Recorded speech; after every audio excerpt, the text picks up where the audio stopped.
Das Glück für mich formidabel. Du bist so süß, so sweet und für mein Herz adorabel. Du bringst la vie, la vie, la vie.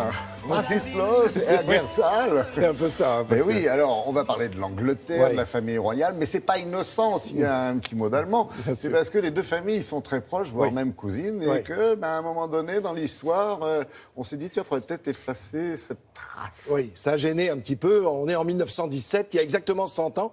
Au cours de cet été 1917, le roi d'Angleterre, George V, décide de changer de nom. En fait, il descend de la famille Saxe-Cobourg-Gotha. Alors évidemment, on ne peut pas faire plus allemand. Or, l'armée allemande et l'aviation allemande, l'aviation allemande en 1917 bombarde Londres. Et là, il y a un sentiment anti-germanique qui s'installe. Pas seulement d'ailleurs en Angleterre, on le retrouve aussi en France, on le retrouve aussi en Russie. Par exemple, le tsar change le nom de la ville de Saint-Pétersbourg en Pétrograd, plus russe. Et c'est pareil à Paris, vous aviez la rue de Berlin, eh bien elle est transformée en rue de Liège en 1914. La rue d'Ulm est devenue la rue du LM. Eh ben, et moi je me laisse prendre, d'accord. Alors c'est perdu pour moi. Mais vous savez il y a un autre exemple célèbre en Angleterre, c'est que vous avez la famille de Battenberg. Berg, ça veut dire colline. Donc c'est Battenberg, on comprend bien. Donc le mot berg, qui est en allemand colline, va être transformé en colline, mais en anglais, Mountbatten. Voilà comment cette famille a changé de nom, tout simplement en inversant le mot colline et en changeant de nom. Alors on va regarder des images, les Windsor. Et puis les Windsor, parce qu'ils prennent le nom d'un château. Oh, c'est vrai que j'avais dit qu'on mettrait une carte, on mettra la carte après ou avant, c'est comme vous voulez. Vous êtes chez vous. Dans Régie. Donc voilà la carte pour commencer, bien sûr. Vous avez tout à fait raison, car il faut nous situer sur cette carte d'Angleterre.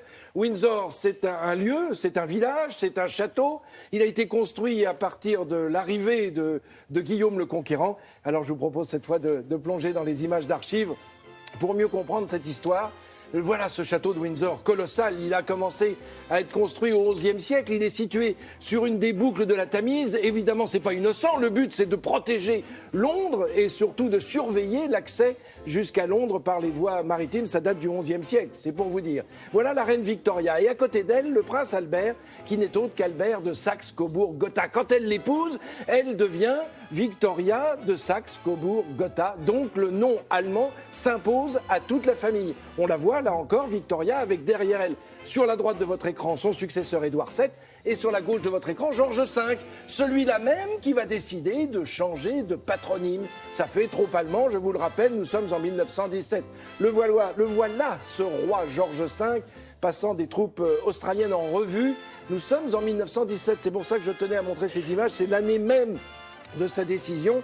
On va le voir remettre des décorations, mais c'est surtout une décision qu'il a prise et qui va s'imposer à toute sa famille. Et il va dire maintenant, on va tous s'appeler Windsor. Alors lorsque Elisabeth, sa petite fille, va se marier avec le prince Philippe, on se dit, ça va encore changer parce que le prince Philippe, il va apporter son nom, lui aussi. Et puis il est d'origine grecque, il est d'origine danoise et aussi allemande. Donc on va repartir. Eh bien non.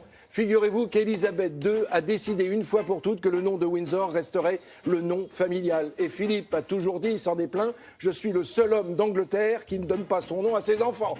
Donc c'était pour vous dire si ça lui restait un peu sur la patate. Mais bon, finalement, vous voyez, le temps passe et ils sont toujours ensemble et ils portent le nom. Elle a accepté finalement d'associer Mountbatten à Windsor. Donc le vrai nom de famille, c'est Mountbatten-Windsor aujourd'hui. Mais enfin, c'est pour vous dire. C'est vrai que la couronne d'Angleterre a souvent été, j'allais dire, soupçonnée, sinon accusée de trahison avec les deux derniers conflits, du fait de cette appartenance à une famille allemande. Bien sûr. Et d'ailleurs, George V, pendant la guerre de 14-18, George V a banni une partie de sa famille qui possédait des territoires en Grande-Bretagne, en Angleterre, dans le Royaume-Uni, et alors qu'ils étaient allemands et qu'ils soutenaient le Kaiser. Donc tout cela, évidemment, a cassé un peu la famille. Et souvenez-vous de ce qui s'est passé avec Édouard VIII. C'est une autre histoire. Merci beaucoup, Frédéric.